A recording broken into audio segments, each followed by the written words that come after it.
this presentation. So please mute your microphones, make sure that we reduce on background noise, and if you are not comfortable with your video on, then go ahead and turn that off. We will be having a live question and answer session at the end of the presentation with Inspector Pathways.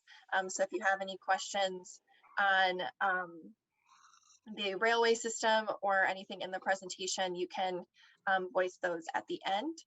And we will be using the chat section in the Zoom program. So if you have questions, comments, stories, anything like that, you can drop them in there anytime during the presentation, and we will talk about them at the end.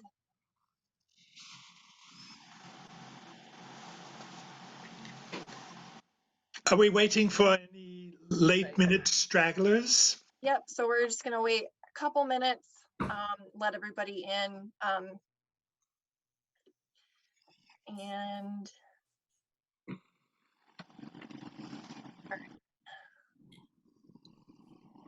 Yes, please.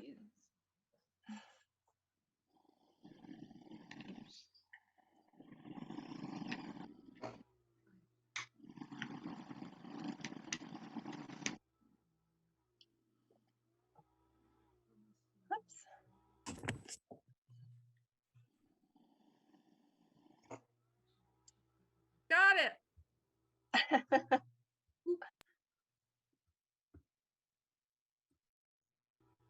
Sorry. Oh, that's okay.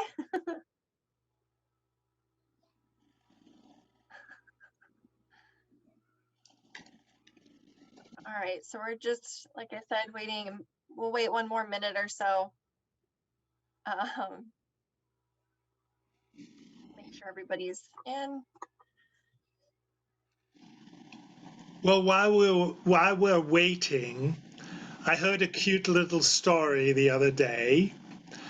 It had to do with a man that went into a bar, sat down and ordered a drink. The bartender came and gave him his drink and a cup of peanuts. And while he was sitting there sipping his drink, he heard voices. "My, do you look nice? Have a wonderful day. Have a terrific week."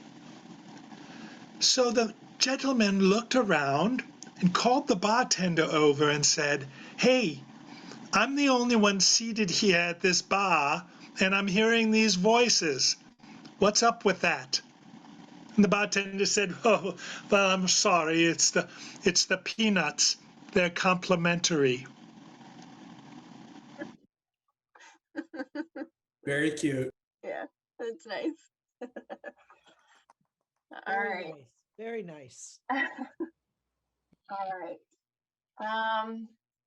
It looks like there's one person left, but I think we're gonna get started now.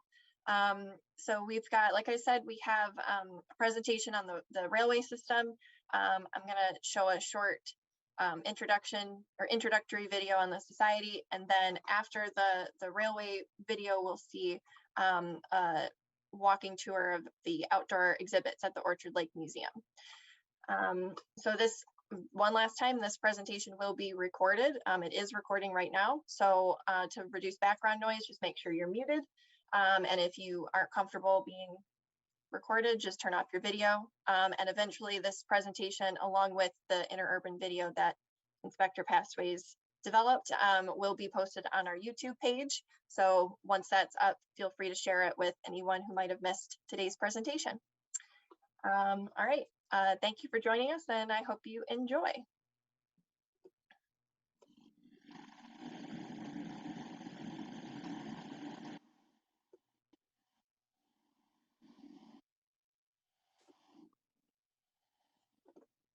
Hello, I'm Gina Gregory, President of the Greater West Bloomfield Historical Society. In case you aren't familiar with us, here's a quick overview. The Society is a 47-year-old nonprofit volunteer organization receiving no outside funding, with the mission to collect, preserve, and stimulate public interest in the history of Keego Harbor, Sylvan Lake Village, Orchard Lake Village, and West Bloomfield. The Society's home is at the Orchard Lake Museum on the southeast corner of Orchard Lake and Long Lake Roads. Unfortunately, we're closed to the public with the pandemic. We host virtual monthly open houses and program presentations. We have frequent e-blasts and social media. Explore gwbhs.org with online archives and video links posted here and on the Society's YouTube homepage. There are 10 museum outdoor exhibits you can come see anytime. Our gift shop items are available for purchase with pickup at the Orchard Lake Village City Hall. Some items are available at Orchard Lake Schools Bookstore, Orchard Lake Village City Hall, and West Bloomfield Town Hall. You can support the Society while you shop when you choose GWBHS as your charity. To participate in shopper reward programs at smile.amazon.com, Kroger Rewards, and Melaleuca, the Wellness Company, and photos by hack.com. Every purchase provides a small donation to the Society. Become a member, volunteer, sponsor, or supporter. Why? It adds to our quality of life, brings us together, preserving, learning, and sharing our unique local history. We appreciate support from our 2021 program sponsors: Gino's Italian Restaurant, Petite Gardens, Melaleuca, the Wellness Company, and Sunrise of Bloomfield Hills. Our spring newsletter sponsor is Sunrise of Bloomfield Hills, and our web sponsor is Mindell Realty. We appreciate our community partners, the City of Orchard Lake Village, West Bloomfield Library, Parks, Schools, and Township.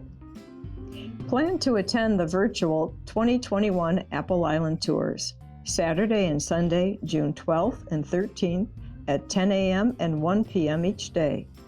Join the virtual Zoom presentation at gwbhs.org.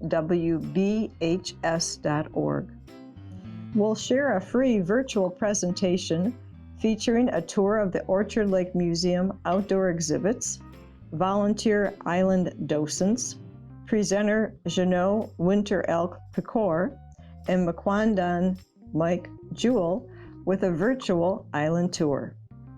Apple Island informational panels will be outdoors at the Orchard Lake Museum, depending on weather and COVID-19 restrictions. We appreciate our silver sponsors: Magnolia by the Lake Senior Living, Bugs Beddoe and the Good Stuff, and our partners: West Bloomfield Parks, the City of Orchard Lake Village, and West Bloomfield Schools.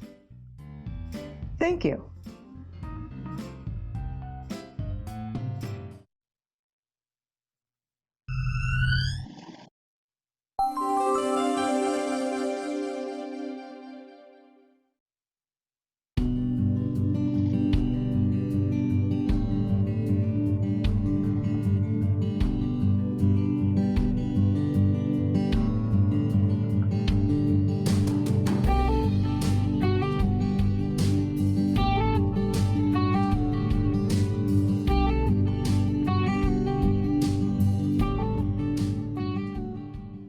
Oh, hello there. My name is Pastways, Inspector Elliot Pastways of the Yard. Now, I was asked to come to you today to talk about something near and dear to my heart, the Interurban. The Interurban was electric mass transportation as it existed in southeast Michigan 100 years ago. We're going to take a journey up Orchard Lake Road into West Bloomfield Township. So join me, won't you? We'll have a wonderful journey. Now, before we start our journey, a little background history is in order. It's no coincidence that mass transportation ended up here in southeast Michigan because there were 3 major Native American trails that crisscrossed this area. The first of the 3 trails is the Grand River Trail. It went from the Detroit River all the way across the state to Lake Michigan. The second trail was the Shiawassee Trail, and it also led from the Detroit River, but it went further north and ended up in Lake Michigan as well.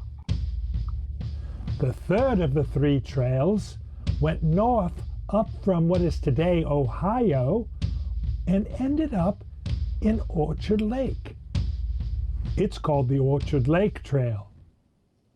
Now, these Native American trails were very important so that settlers or new pioneers coming into the area could find their way to their property. Now, those Native American trails turned into pathways, and those pathways turned into roadways.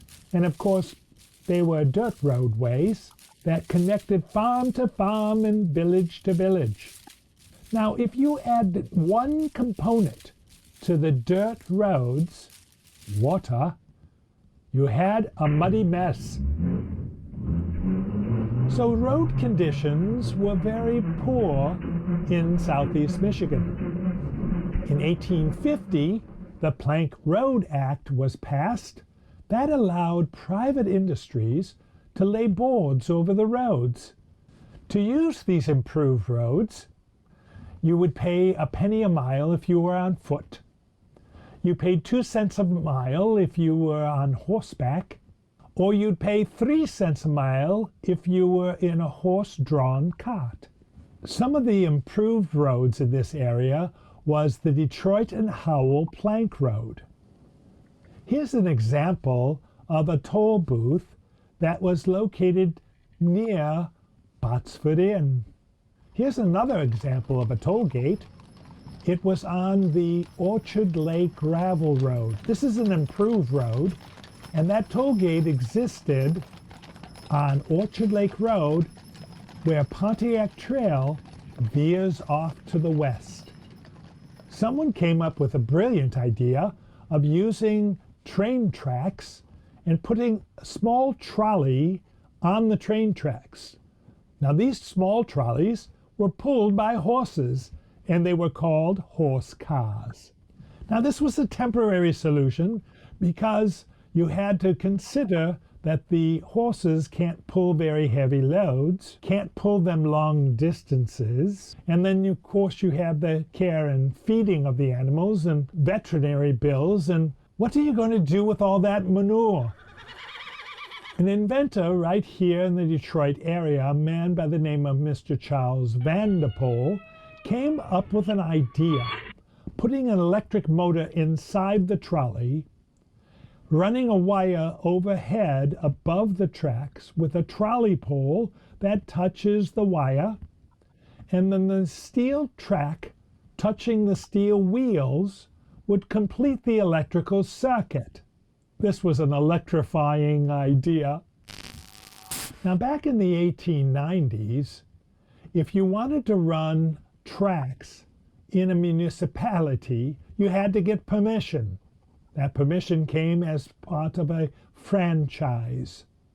Back in the late 1890s, there was a need to run the tracks from downtown Detroit all the way out to Pontiac.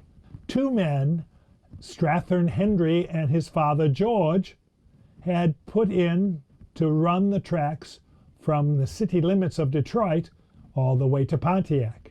There were two other men that were brother-in-laws, Voigt and Randall.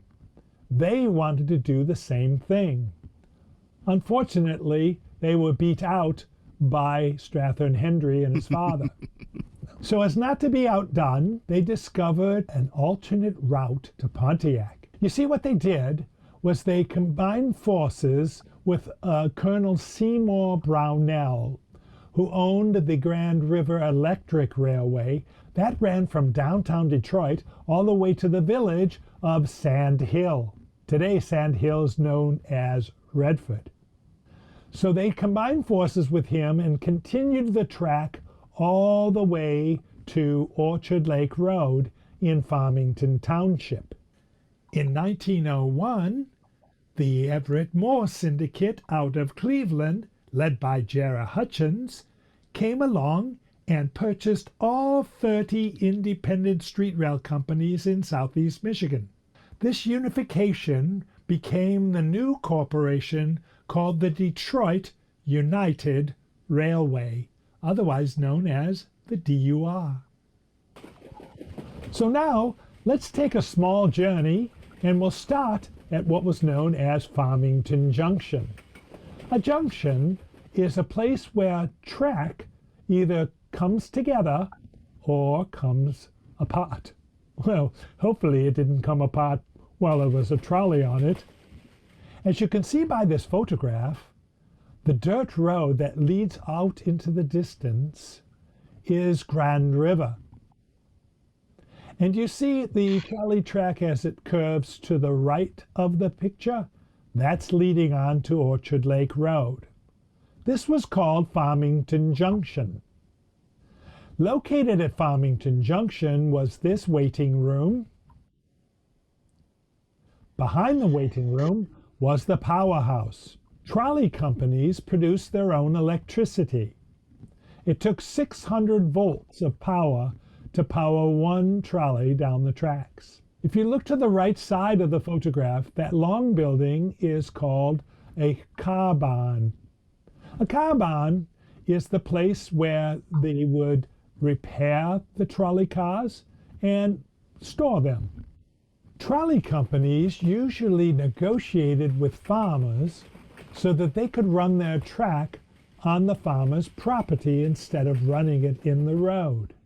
They actually gave the farmer $1 so they could purchase the land, and if the farmer was a shrewd businessman, he would accept that dollar and expect them to build a platform on his property. So when it was his turn to go to town, and if he wanted to take the Interurban, all he would have to do is hop onto the platform on his property, and when the trolley came by, it would stop and pick him up, and away he went. Here's a shelter that the farmer that owned that property was shrewd enough.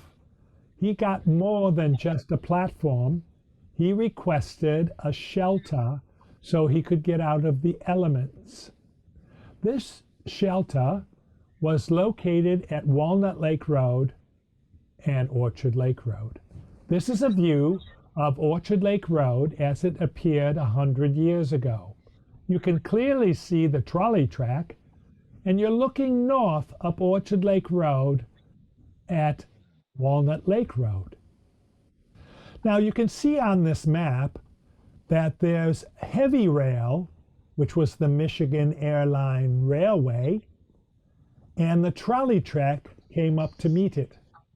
Unfortunately, the railroad commissioner at that time said, you cannot cross heavy rail at grade. You either have to go over the track with a bridge or under the track with a tunnel. Oh, hello again. Inspector Pastways here. Inspector Elliott Pastways of the Yard. Now behind me is Orchard Lake Road. Pictured here is an Interurban car. This car has a number of different stops on it, including Oak Grove. That's just across the street. We're going to check it out.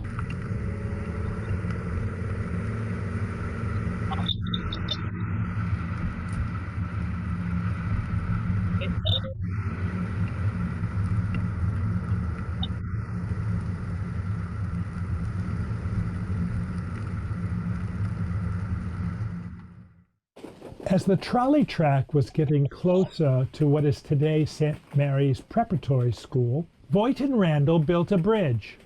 That bridge elevated the Interurban line over the railroad track. As you can see in this photograph, these cadets were having artillery practice, but that's not the focus of this photo. If you look behind them, you will see two trolley cars. One of them's in the Y. The other one is on the main line. The Interurban station in this photograph was struck by lightning in 1912. So by 1913, the Detroit United Railway built this waiting room. Inspector Pastways again. Here we are on Seminary Road. Now take a look at this photograph of what it looked like 100 years ago. There was the Auto Stop Inn. That was like a 7-Eleven way back then. And notice down the street is the Pine Lake Marina, still with us today. Inspector Pastways again. Here at the Orchard Lake stop is a wonderful marker that talks all about this particular location. Now here we are just north of the Seminary Road stop. As we head north, now we find ourselves onto Cass Lake Road. But back then, it was referred to as Spruce Street. Now here's evidence of the trolley track. This northern boundary of this parking lot actually is curved because it follows the right-of-way of the Detroit United Railway. Inspector Pastways again. Now I'm at the location of the Sylvan Lake Community Center. The Sylvan Lake Inn once stood in this location, built by this man, Mr. Merrill Mills.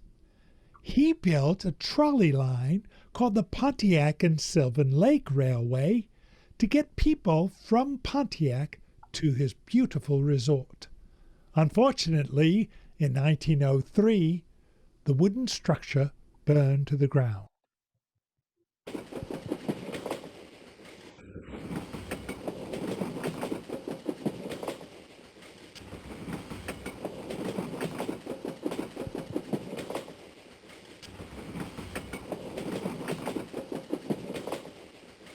Well, as the sign says, this is where the road ends. Our journey ends here, because here on Garland Avenue, Garland went across the way over to Telegraph Road, crossed over Telegraph Road, and then went on to Huron Street, where it wound its way down into Pontiac. So thank you for joining us. We had a wonderful journey. Pip, pip. Action. Inspector Pastways again.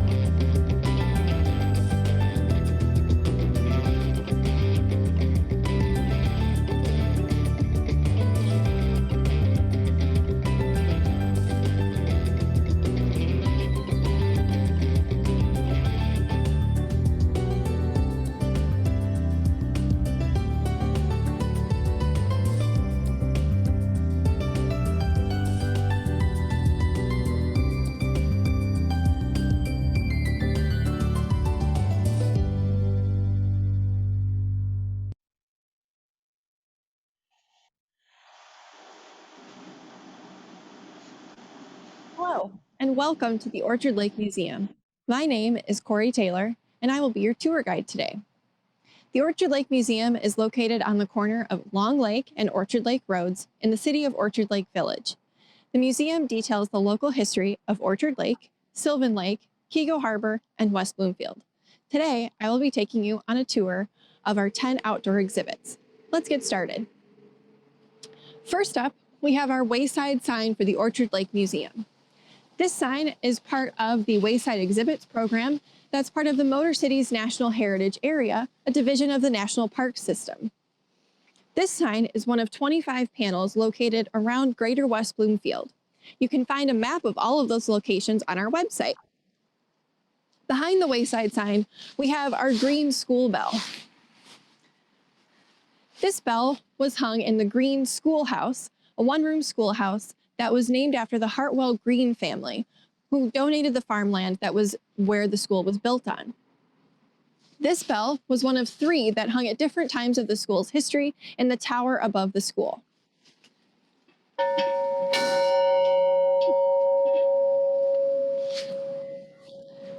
Up next on our south side of the museum, we have our Three Sisters garden space.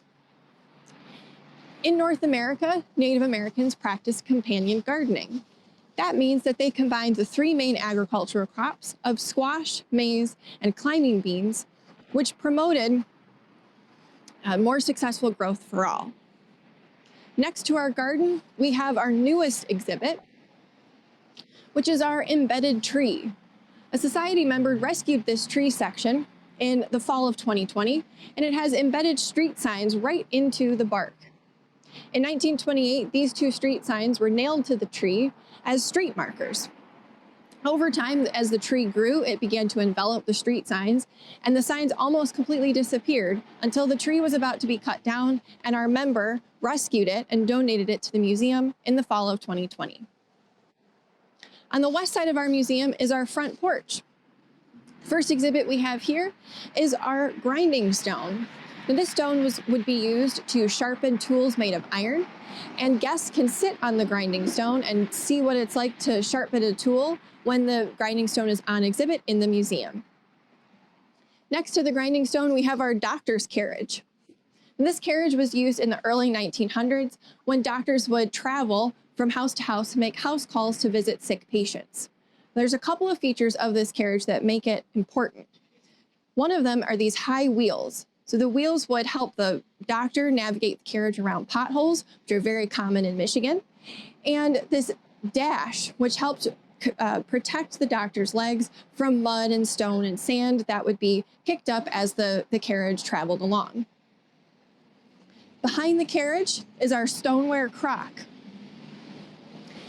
Now, the Western stoneware crock was made after 1905. Crocks like this were used to preserve food.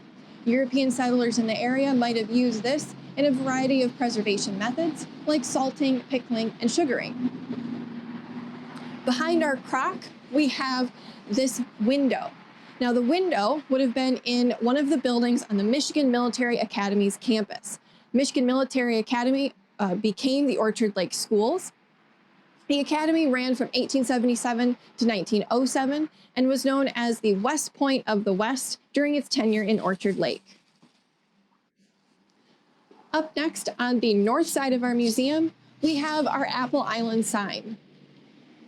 In 2019, this sign right here was installed detailing the history of Apple Island. Apple Island itself is a geological rarity. Lakes as small as Orchard Lake don't often have islands as big as Apple Island in the middle of them. In 2018, Apple Island was listed on the National Register of Historic Places for its archaeological significance. Next to the Apple Island sign, we have our conglomerate boulder, which you may have seen as you drive past the museum. This boulder weighs in at 4,400 pounds, and it's made of jasper pebbles, cemented together over millions of years by a finer mix of quartz sand. This was discovered in Milford and donated by a former GWBHS president in the 1970s as a tribute to the glacier that formed Apple Island and its surrounding lakes. Our 10th and final outdoor exhibit is our archaeology dig box. Now, this dig box would be open during outdoor events and during Apple Island tours. Guests of all ages can pick up tools like these, sifters and trowels and shovels and rakes, and discover hidden treasures inside the box. Oftentimes, guests will find reproduction arrowheads, which is a nod to our Native American predecessors. And that concludes our walking tour today. We could go into so much more detail about the history of this museum, Apple Island, and our 4 communities, but we'll save that for a later time. If you'd like to learn more, you can visit our website at gwbhs.org and find our archives, membership and volunteer opportunities, and current events. We appreciate your support and thank you for joining us.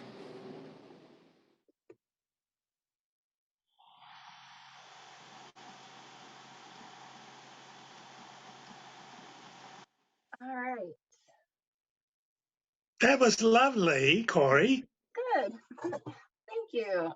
Let's see, we've got several things in the chat here. Let's look. So Barb says that your outfit is great, Inspector Pastways. And she asked who put the video together. That was Inspector Pastways with the help of Brian Golden.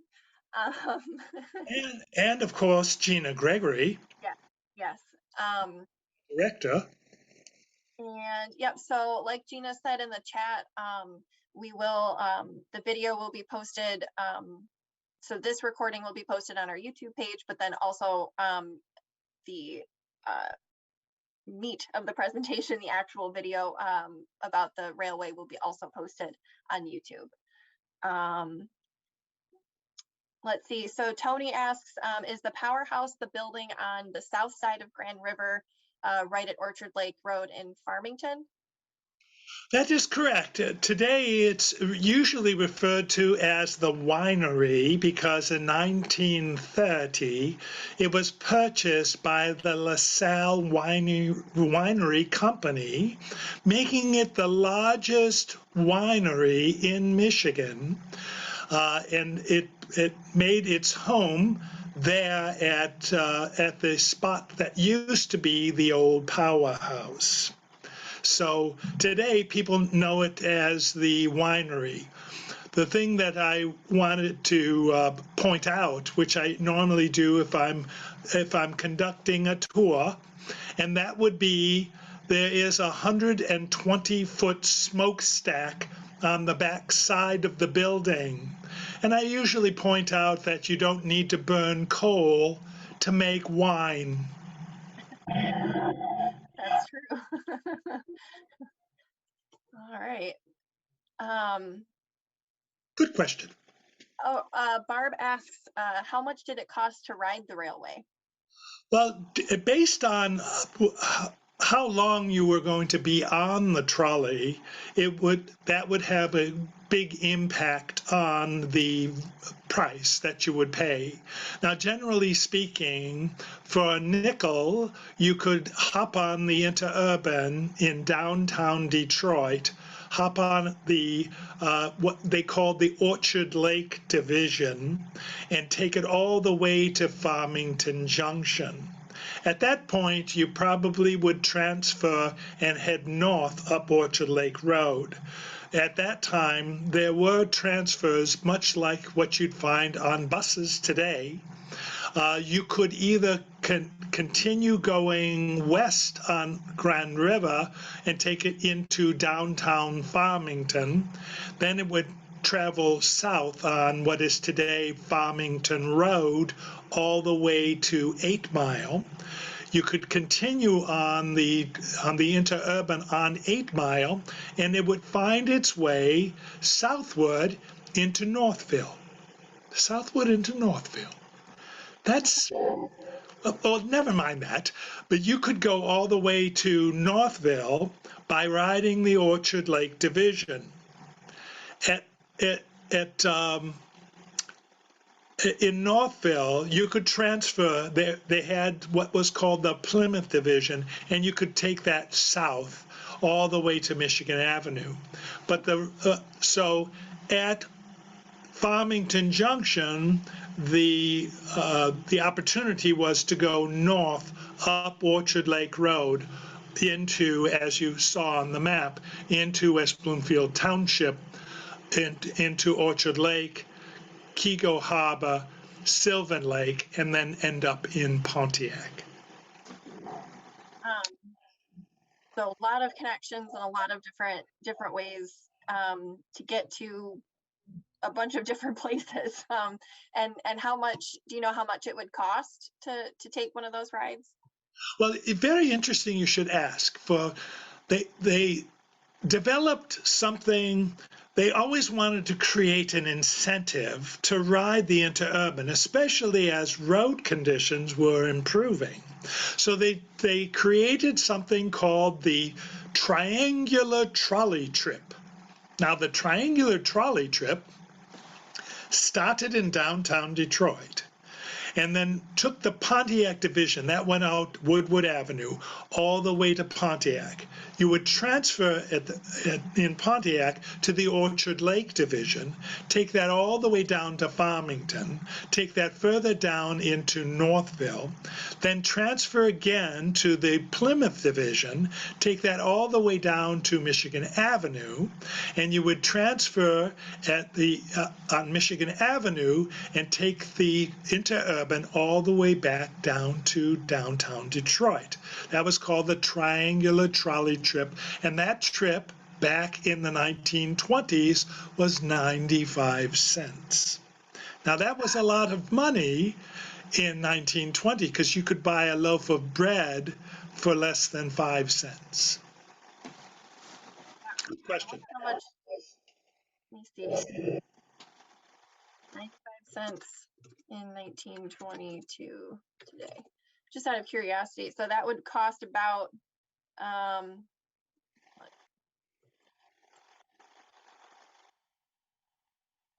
$13 today. A tremendous amount of money. So that's actually you'll find that by 1930 the whole system imploded. In other words, the tracks were removed starting in 1928, 1929. The tracks were starting to be removed because it was frankly too expensive. Any railway, whether it be heavy rail or light rail system like the Interurban, owned the land the tracks were on. When you own land, you have to pay property taxes. They had to translate the property taxes into the fare. So back in the 1920s or the late 1920s, if you had a nickel in your pocket and you wanted to get from Detroit to Farmington, for instance, the choice was made for you. You could either ride the bus for a nickel, or you could ride the Interurban for a quarter. So because of the disparity between the fares, the whole Interurban system collapsed. Okay. Yeah. So there's actually a couple of signs, the Motor Cities markers signs on the Rails to Trails. Why can't I think of the name of it? The West Bloomfield Trail. It's the part of the trail that I'm thinking of is right behind the Orchard Lake Museum. And you can actually see both trails from both railway systems, so the Detroit United and the Grand Trunk Railroad. And there's a staircase that would have led to, that people use to get to the trail now, but it would have led to a waiting platform for when you were waiting for the train car to pull up. So if you're interested in reading more about that history, you can feel free to take a walk on that trail and take a peek at those panels. We did have another question. Let's see. So are any of the original tracks still around for any of the Interurban? Yeah, unfortunately, the only ones that are left, we were very fortunate. Back in 2000, there was a repaving of Farmington Road south of Grand River. Farmington Road is a county roadway. So the county was repaving it, and they dug down all the way down to bedrock, and they discovered a piece of rail. And so what happened in the 1920s, the late 1920s, 28 and 29, as they were removing the rails, when the crew got to Farmington Road, they looked at the rail and said, oh, let's just leave it. They're just going to pave over it anyway. And that holds true even to this day, because if you recall, at Sylvan Lake, where Garland would have gone through to telegraph, where the rails went through there, they redid telegraph not too many years ago. And when they did, they uncovered all kinds of rail. And the rail they uncovered wasn't heavy rail, it was light rail. And so, so the answer is yes, there is rail still in existence. We just can't see it because it is buried. All right, so let's see. Ted mentioned that the curve in Kego Harbor is actually part of Gino's restaurant parking lot. That's correct. Yeah, which I guess I didn't realize that the railway went. I guess it makes sense that it would follow the main road like the Orchard Lake like that and Cass Lake. But okay, so Gina had asked, let's see, how long would this trip take? So what did you say, the triangle? Triangular trolley trip. Gina, that trip was an all-day event. Okay. Wow. All right. Also, Ted said that he remembers the buried tracks at Orchard Lake Road and Cass Lake Road being removed when the Memorial Rock was being built. They were north to south at that point. And he probably would remember that to this day, Cass Lake Road, which was back then was known as Spruce Street, but Cass Lake Road is a boulevard, much like Garland is a boulevard, and the reason why they are is because that's where the track was. Yep. Yeah, actually, the same holds true with Woodward Avenue and even parts of Grand River. Parts of Grand River have a boulevard because the tracks were located there and the roadway went on either side. Interesting too that on Grand River there were double tracks for opposing traffic. When it got to Farmington Junction, it reduced down to one set of track. And from there all the way into Pontiac, it was just a single set of tracks. So every now and again, the Interurban company would put in a siding, and it was called a passing siding. So the Interurban motorman, the guy that drives the trolley, would pull off the main line so opposing traffic could pass, and then he would continue on the journey. There was several of these passing sidings. One was located just prior to the bridge, which was at what is today St. Mary's. Yeah, there's actually I believe you can see, so on the West Bloomfield Trail, it's north of where Orchard Lake curves at Orchard Lake and Indian Trail, so north of the museum. If you keep going towards St. Mary's, there's a Motor Cities marker sign that talks about the Michigan Military Academy, which is what St. Mary's began as, and you can actually see I believe you can still see it. I think there's a picture on the sign of the Y, so it's WYE, of where they would switch cars or do maintenance on the cars, and that Orchard Lake stop was always a really popular stop because for vacationers. Not only that, but that you bring up a good point, Corey, and that is these trolley cars were single-ended trolleys.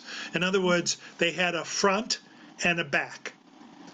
And so there were situations where you had to turn them around. So they didn't use up a lot of property by creating a loop, or they didn't have such a thing as a turntable to turn them around. They would use the Y as a vehicle to actually turn the trolley around. You think about your own car.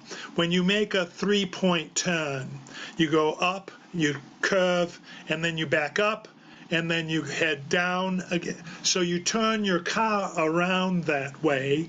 It's the same thing with the railroad term, a Y. You're right. It's a W-Y-E is the way it's spelled, and there was a Y at the Orchard Lake stop for that reason, because sometimes the Interurban would go up into the Y and then turn around and head back to Farmington again. Yep.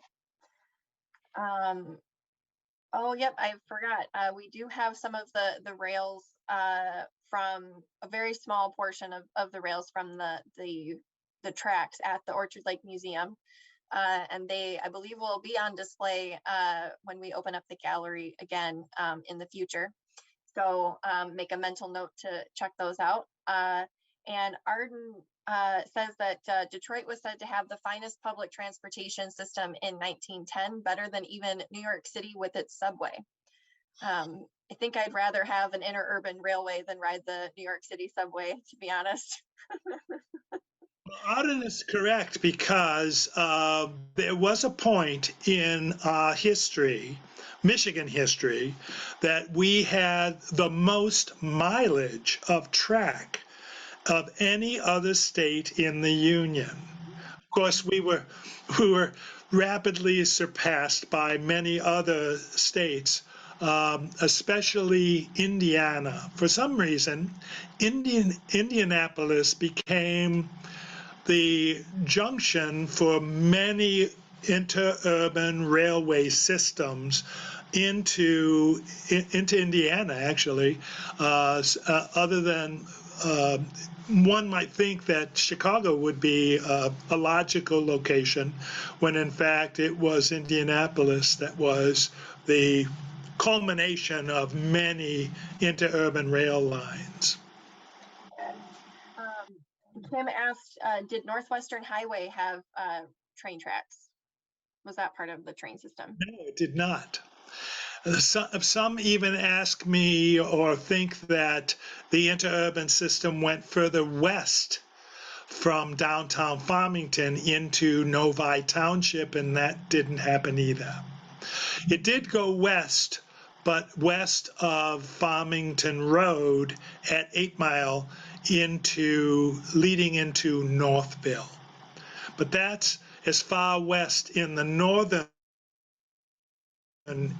area, or Oakland and northern Wayne County. That's the furthest west that it went. Actually, I show a glimpse of the Detroit United Lines map, and it's a very extensive map. In fact, you could hop on the Interurban in downtown Detroit and take it to Flint, Saginaw, Bay City, Port Huron, Mount Clemens. You could go south into Monroe, Wyandotte. You could go west out to Ann Arbor, Ypsilanti, Jackson, Battle Creek, Grand Rapids, Lansing, Jackson, and so on. So it was a very extensive network, very popular too.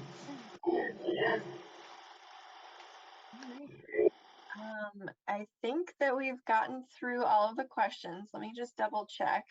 Excellent. Yes, everybody loved the illustrations, the humor in the video, and it was a great video, Brian. Well, Inspector, I apologize. And Ooh. all right. And I guess just one last thing. So I did mention the West Bloomfield Trail, but we do have a map that I created of all of those Motor Cities markers on the Historical Society website. So if you're interested in taking a look at the any more of those signs, or the history about the markers, and throughout the 4 communities that we serve, check that out. I've just put the link in the chat. And those signs talk about, it was a partnership back in 2014 that we developed with Motor Cities National Heritage Area based out of Detroit. And they've put up, I think it's over 300 or 400 signs all over the Metro Detroit area. There's a ton in Pontiac alone. Where they talk about the automotive history, not just about cars and the development of cars, but also the history of the impact of the automotive industry in the cities surrounding Detroit, and the rise in vacationers and people moving out to the suburbs who continue to work in the factories in Detroit, and just kind of the evolution of all of that. It's all very, very interesting. Our map only covers the signs in Kego, Sylvan, Orchard Lake, and West Bloomfield. But there are signs in Farmington, Northville, Detroit, Pontiac. So if you want to go out for a drive or a walk, you can take that trail. It goes one direction. So you walk 4 miles in one direction, you're going to have to turn around and walk 4 miles back to wherever you parked or, wherever you started. But it's a pretty cool trail. In fact, just as an aside, thank you very much for mentioning that, Corey. The Motor Cities Heritage Area website has an overall map of all the signs that are located all over Southeast Michigan. It's a wonderful concept. It's called a museum without walls. So you can explore anything that has to do with travel through the Motor Cities Heritage Area Foundation. It's one. And one last thing before we go, Inspector, could you just tell our audience a little bit about Brian, what his background is, and as a historian, if you don't mind? Yes, I know a little bit about him. In general. He's quite a historian in his own right, especially in Farmington. He's the president of the Farmington Historical Society. He sits on the Farmington Hills Historical Commission. He was a commissioner with the Oakland County Historical Commission, and he's a past president of the OCPHS, Oakland County Pioneer and Historical Society. So he's been very involved in historical organizations for many years. He operates a small museum. See, it's much smaller than the wonderful museum you have for the Greater West Bloomfield group, and that is called the Heritage and History Center, and it's located in Heritage Park in Farmington Hills. That's Farmington Road, between 10 and 11 Mile Road. So, yeah, he's a very busy guy. On top of that, he's a videographer.